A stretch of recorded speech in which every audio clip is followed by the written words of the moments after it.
आइए सुनिए, देखिए, समझिए सनातन सत्य। जैसी दृष्टि वैसी सृष्टि, दृष्टि विज्ञान। कुदरत, कुदरती रचना एवं कुदरत के कानून से शाश्वत सुख की प्राप्ति।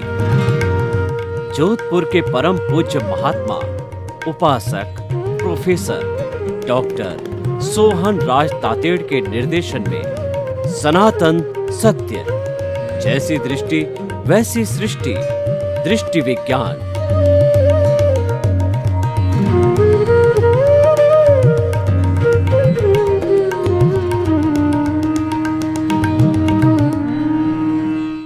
भाई और बहनों, मातृशक्ति को नमन। हमारा अति उत्तम विषय समय बड़ा बलवान, बहुत ही सुंदर विषय है कि अगर पूरा इस लोहे को बोले तो तुलसी, इसका पूरा विस्तार से ऐसा कहा जाता है कि समय बड़ा बलवान, यानी कि व्यक्ति का कुछ नहीं होता है, समय बलवान होता है। तुलसी नर का क्या भला, और समय बड़ा बलवान, काबा लूटी गोपियां वही अर्जुन वही पान। देखिए, तुलसीदास जी कहते हैं कि समय बलवान होता है, कर्म बलवान होते हैं, पुण्योदय पापोदय बलवान होते हैं, इसके ऊपर कोई नहीं होता है। देखिए, अर्जुन जो है उसका गांडीव धनुष जो है, लोग नाम सुन करके थर्रा जाते थे, और उसका जब बुरा समय आया तो उसकी प्रिय गोपियां हैं उसको मीणा लोगों ने लूट लिया और उनकी बेइज्जती करी, और वो गांडीव धनुष और विश्व का माना हुआ धनुर्धर जो अर्जुन कुछ नहीं कर सका। इसीलिए समय को नमस्कार है। तो इस बात का कहने का अर्थ क्या है कि व्यक्ति को ऐसी स्थिति पैदा नहीं करनी चाहिए कि उसकी जो है वो बेइज्जती हो जाए, या जो है वह अपने ही नजरों से गिर जाए। व्यक्ति अपनी नजरों से कब गिरता है? धूप छांव तो प्रकृति का नियम है। आदमी का life is struggle, struggle is life. तो व्यक्ति में उतार चढ़ाव तो आते हैं, परंतु ऐसा नहीं कि वो रसातल में चला जाए। व्यक्ति रसातल में कब जाता है? उन बिंदुओं को हम जो आज स्पर्श करेंगे कि जो कुदरत के अधीन है। देखिए, हमारा जो मन वचन काया है, ये मन वचन काया तथा उससे जुड़ी हुई हर अवस्था मात्र कुदरती रचना है, और वह व्यवस्थित है, वह प्रीडेस्टिन्ड है, और वह फिक्स है। कहने का अर्थ क्या हुआ कि जो हमारा अच्छा या बुरा होने वाला है वह तो अपने आप होता है, कर्मों के अधीन होता है, क्योंकि मन वचन काया का जो उदय और प्रारब्ध है जन्म से मृत्यु तक का, वो हमारे हाथ में नहीं है। वह तो उदय प्रारब्ध के अधीन उसका जो है क्रिएटर, ऑपरेटर और डिस्ट्रॉयर है, वह कुदरत है। कुदरत ही संजोग जुटाती है, और किसी व्यक्ति जिससे हमारा बुरा होने वाला है वो हमारे सामने आके खड़ा हो जाता है, या बुद्धि कर्मानुसारिणी हो जाती है, हमारी बुद्धि विपरीत हो जाती है, विनाश काले विपरीत तो बुद्धि हो जाती है। तो ये सारा जो है समय परिवर्तन होने के साथ होता है। समय परिवर्तन का अर्थ हो गया कि उदय और प्रारब्ध के अधीन है कि आपके कर्मों का उदय या प्रारब्ध जो है कैसा आ रहा है, ये जो है हमको देखने की बात होती है। तो भाइयों और बहनों, हम आपको ये बताना चाहते हैं कि वो कौन कौन से बिंदु है जिसके कारण हम जो है वो बहुत अधिक रसातल में गिर सकते हैं। जो धूप छांव चलती है, यानी जो कुछ भी उदय प्रारब्ध है वो अपना काम करेगा। उसके अंदर एक अतिरिक्त सांस लेने की भी हमारी जो है शक्ति नहीं है, हमको फ्रीडम नहीं है। परंतु हम ऐसे बुरी तरह से गिरे हैं कि सभी लोगों का हमारे पर से विश्वास उठ जावे। यानी कि जो हमारा रियल पुरुषार्थ है, जिसके अंदर की हम फ्री हैं, जिसके ऊपर कुदरत का कानून लागू नहीं होता है, यानी चेतना की जो शक्ति है वह उसमें हमारी पूरी फ्रीडम है और वो रियल पुरुषार्थ कहलाता है, वो हमारा भाव पक्ष है।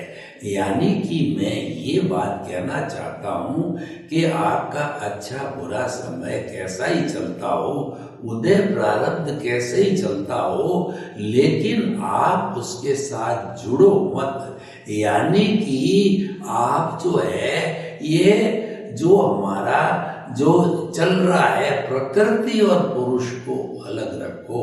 हमारा सदगुरु कहता है कि मैंने तुझे जो है पुरुष बना दिया है, तुम अब पुरुषार्थ करो। पुरुषार्थ क्या है कि प्रकृति और पुरुष को अलग रखो।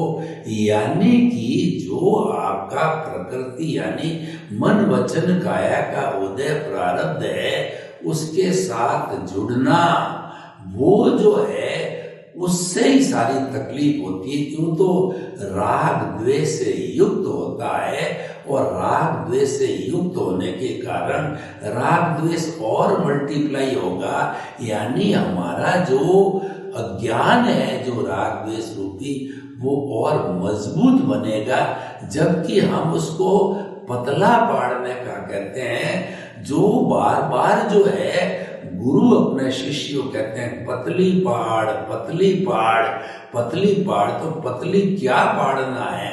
पतली पाड़ना है अज्ञान को पतला करो, राग द्वेष को पतला करो, कर्म शरीर को पतला करो, लिंग शरीर को पतला करो, मोह के संसार को पतला करो। कहने का अर्थ ये है, तो वो जो है वो उदय और प्रारब्ध के साथ जुड़ना नहीं है, उससे अलग रहना है। उसको कहते हैं भेद विज्ञान, उसको कहते हैं ज्ञाता दृष्टा, और उसको कहते हैं जुदापन की जागृति।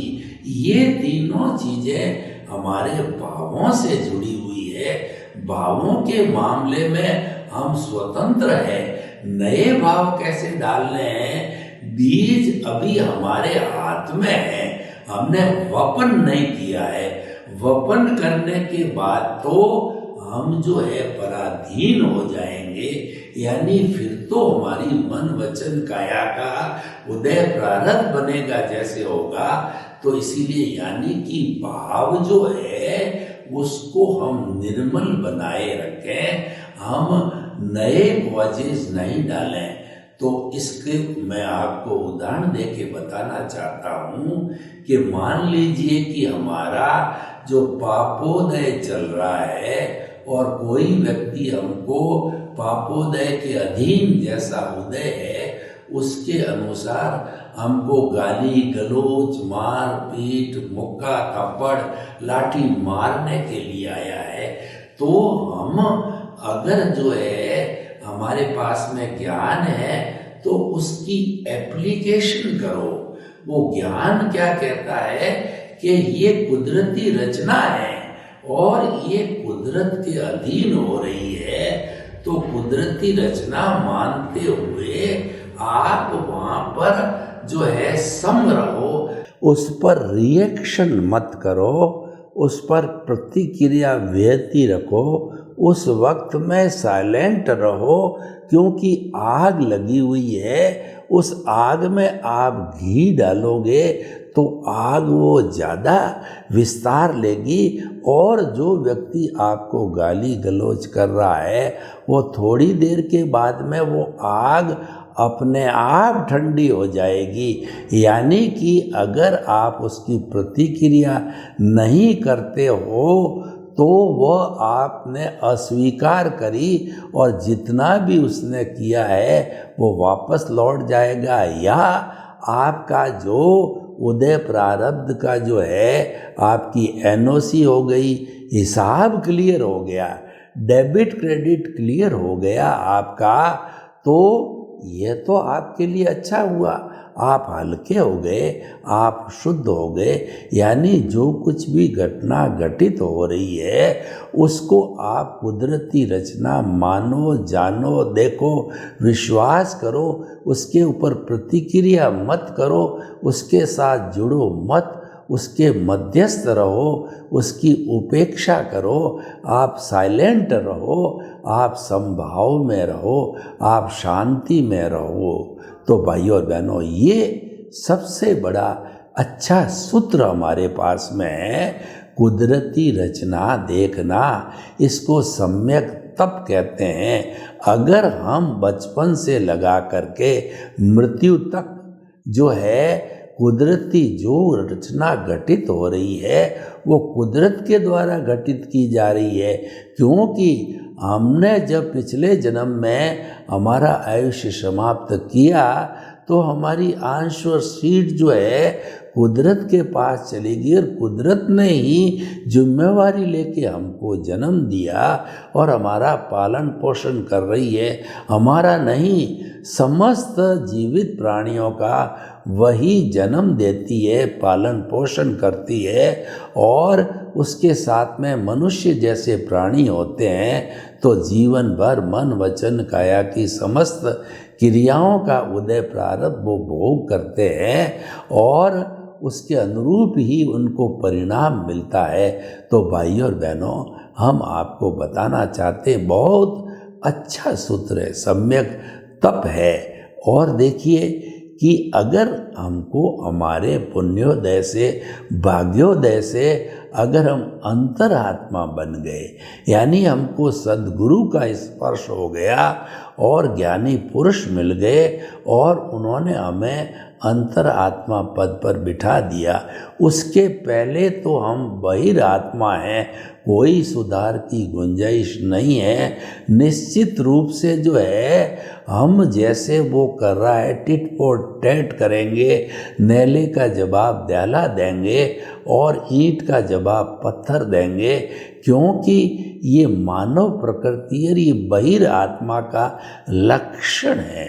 इसी कारण हम भव भवांतर में घूम रहे हैं, लेकिन अंतरात्मा का लक्षण अलग है, तो वह उस लक्षण के कारण जो है बच जाता है, क्योंकि अंतरात्मा होते ही जो हमारी प्रज्ञा जागृत होती है, एनलाइटनमेंट हो जाता है, हमारा पुनर्जन्म हो जाता है, हमको नई ट्रेनिंग मिलती है और प्रज्ञा बहन है वो हमारे को जो उदय प्रारब्ध चल रहा है हम जुड़ने की कोशिश करेंगे और वो खींच करके हमारे को केंद्र पे ले आएगी जहाँ प्रभु विराजमान है, और हम वह कार्य नहीं कर पाएंगे, क्योंकि प्रभु का साम्राज्य है वहाँ पर अब आदेश प्रकृति का नहीं चलता है, आदेश पुरुष का चलता है,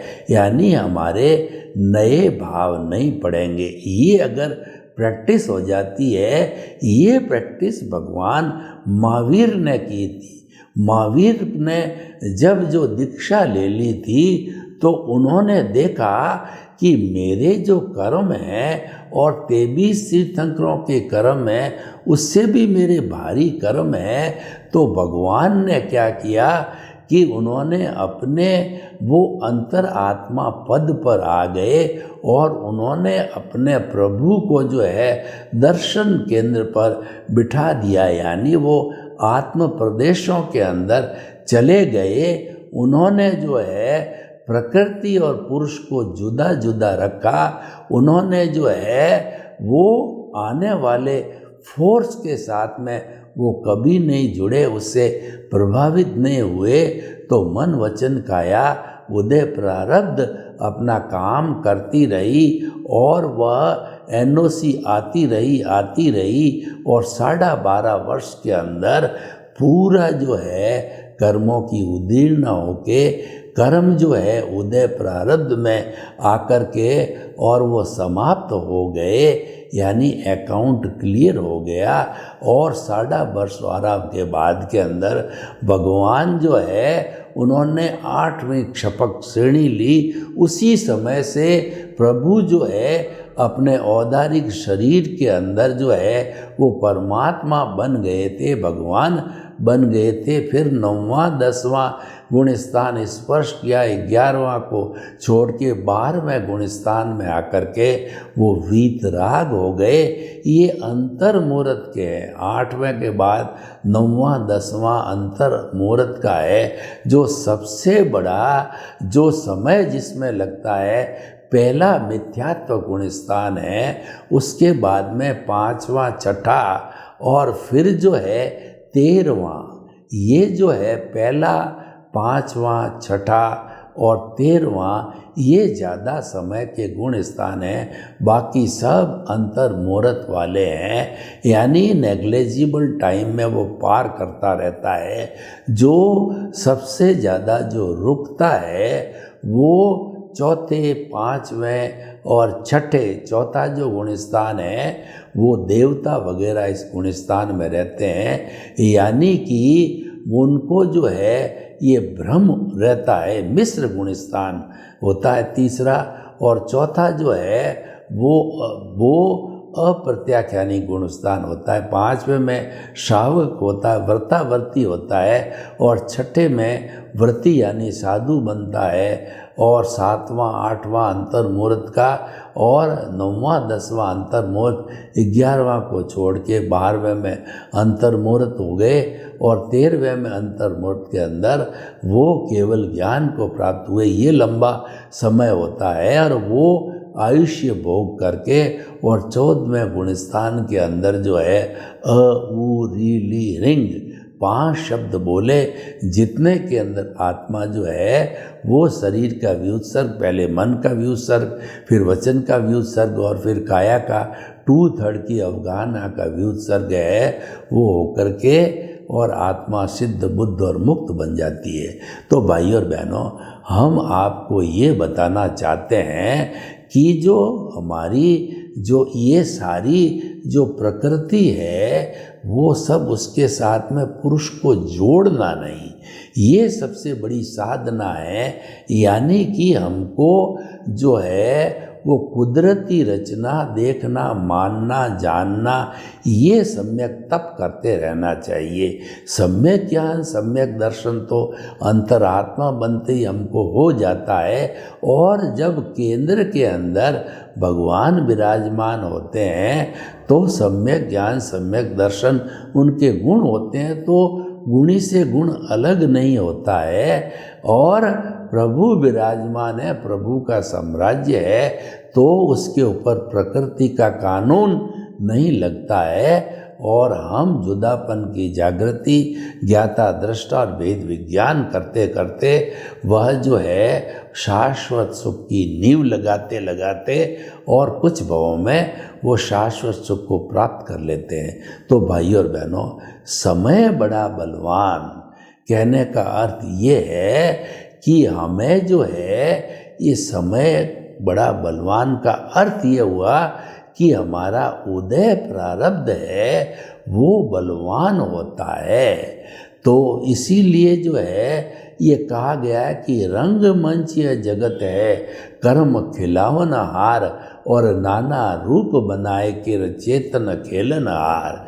यानी कि जो है हमारा चेतन है उसकी साक्षी से जो है वो ये हमारा जो शरीर रूपी है अलग अलग रूप बनाता है। जैसे कि रामायण और महाभारत के नाटक खेले जाते हैं, तो रामायण में राम है और सीता है, विभीषण है, रावण है, हनुमान है, बनते हैं और अपना रोल अदा करके चले जाते हैं। तो इस दुनिया में हम जन्म लेते हैं, मन वचन काया का हमारा उदय प्रारब्ध पूरा करके, और एक समय आयुष्य आता है तो हम सभी इंसान की तरह चले जाते हैं। तो ये समय इसीलिए बड़ा कहा गया है कि ये समय के अनुकूल होता है, क्योंकि हमारा आयुष्य भी जो है वो समय के अनुकूल होता है। लेकिन उस समय के अंदर जो हमारा अधोपतन न हो, तो हमें क्या करना चाहिए कि हमें जो है कबीर जी की बात को याद रखना चाहिए कि सुख में दुख में सुमिरन सब करे और सुख में करे न कोय, जो सुख में सुमिरन करे तो दुख काहे को होए। इसका अर्थ ये हुआ कि दुख पड़ता है जब हम ईश्वर को याद करते हैं, सुख में हम भूल जाते हैं। तो जो सुख के अंदर भगवान को याद करते हैं तो उनके दुख आता ही नहीं है। कहने का अर्थ ये है कि केंद्र में हमारा जो प्रभु विराजमान है उसकी आज्ञा का पालन करना चाहिए। इसका मतलब ये है कि हमारी जो जागृति है कि जो है वो जागृति में कमी नहीं आनी चाहिए। प्रीति, जागृति और अनुभव, ये 3 फोल्डर जो हमारे को प्राप्त होते हैं उनका पूरा उपयोग करना चाहिए। प्रीति का अर्थ होता है कि जब हम जो है वो अंतरात्मा बनते हैं तो 100% हमारे को गुरु ये हमारे को अनुभव करा देता है कि मन वचन काया से मुक्त, ऐसा मैं शुद्ध आत्मा हूँ और मन वचन काया कुदरती रचना है, मैं शुद्ध आत्मा हूँ। मन वचन काया कुदरती रचना से मुक्त, ऐसा मैं शुद्ध आत्मा हूँ। तो ये शुद्ध आत्मा की जागृति केंद्र में शुद्ध आत्मा विराजमान है और ये लौ जल रही है, दिए की अखंड लौ जल रही है। तो हमारा ध्यान इसके ऊपर रहना चाहिए। इसके ऊपर रहता है तो क्या होगा, हम प्रकृति के साथ नहीं जुड़ेंगे, यानी हम उदय प्रारब्ध के साथ नहीं जुड़ेंगे तो हमारा नए कर्म, नए कॉज नहीं पड़ेंगे और हमारे को जो पुण्य की प्राप्ति होगी, हमारे को भक्ति, भगवान की भक्ति करने में जो पुण्य मिलेगा वो हमको मोक्ष के लायक और सहायक मिलेगा। और अगर हम जो है वो केवल धार्मिक क्रिया के साथ में रहे, यानी मन वचन काया की शुभ प्रवृत्ति जो है वो बुरी नहीं है, परंतु शुभ प्रवृत्ति के साथ में हमारे जो है पुण्य और पाप का बंध होता है, यानी कि हमारे को मनुष्य गति और देव गति मिलती है। तो वो भी एक तरह का पुण्य है, सोने की बेड़ी है। तो अगर हम देव गति के अंदर चले गए तो आपको पता है कि मिनिमम 10,000 ईयर्स और मैक्सिमम 33 सागरोपम, जब इतना समय हम व्यतीत करेंगे तो हमारे पास समय कहाँ है।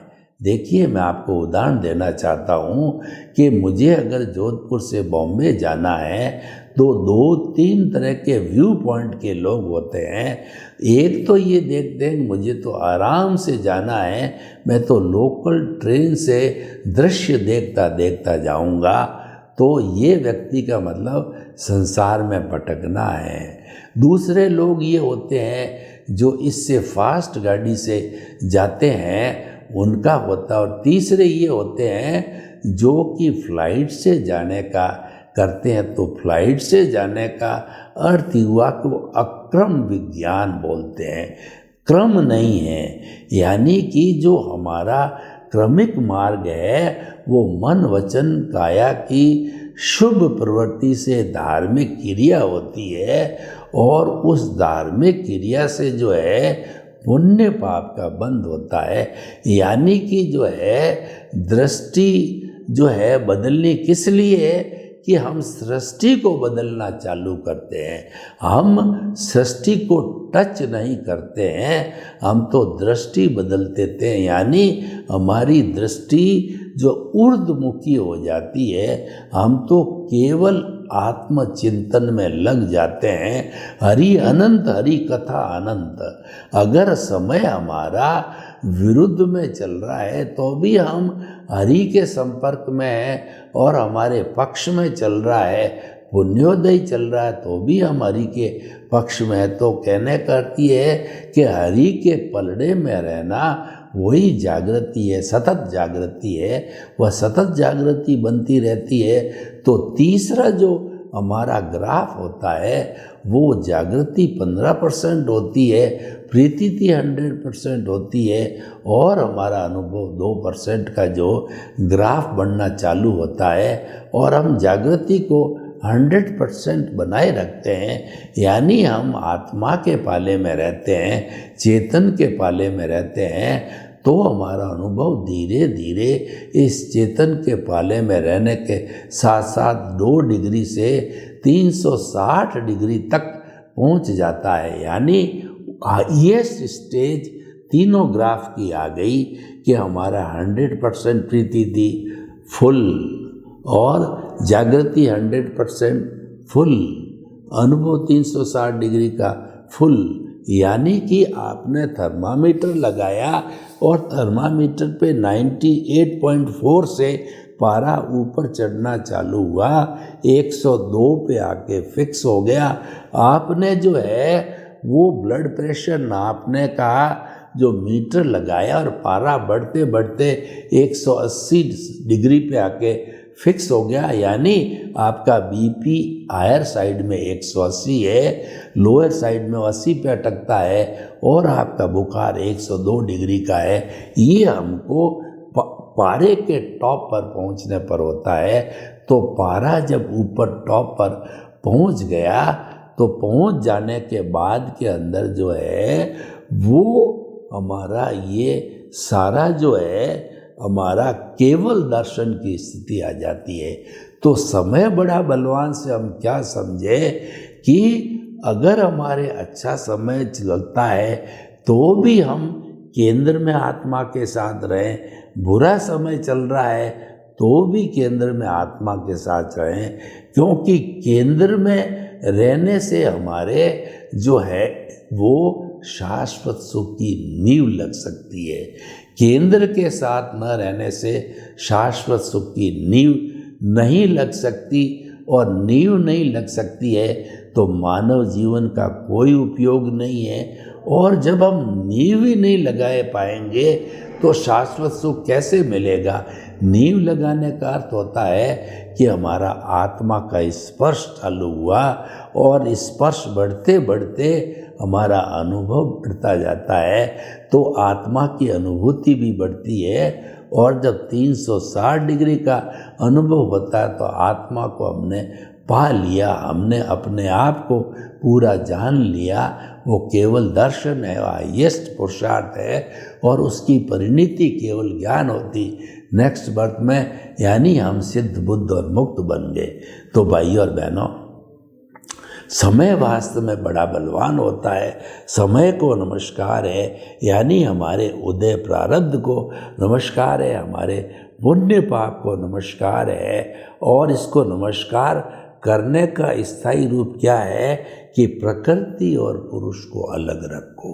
प्रकृति और पुरुष को अलग रखने का अर्थ ये हुआ कि आप जो है कुदरती रचना को देखते रहो, जानते रहो, सम्यक तप करते रहो। सम्यक तप करते रहेंगे, हमारा फास्ट स्पीड से अज्ञान जो है घिसता रहेगा, घिसता रहेगा, घिसता रहेगा। सम्यक तप का और अज्ञान का सीधा संबंध है। इधर से आपने सम्यक तप चालू किया, उधर से हमारे अज्ञान इरेज होता गया, मिटता गया। यानी सम्यक तप है एक रबड़ है जो कि हमारे जो पेंसिल से लिखा हुआ हमारा जो है वो अपने उदय प्रारब्ध है, उसको अज्ञान को वो साफ करता रहता है।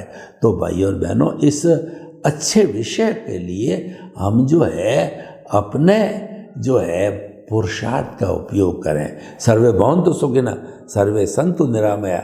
इस लोक के सब जीवों को सुख मिले, शांति मिले, आनंद मिले, प्रेम मिले, सौहार्द मिले। और चाहे हमारा अच्छा बुरा समय कैसा हो, हम प्रकृति और पुरुष को अलग रखें। आपके प्रति मंगल भावना हो।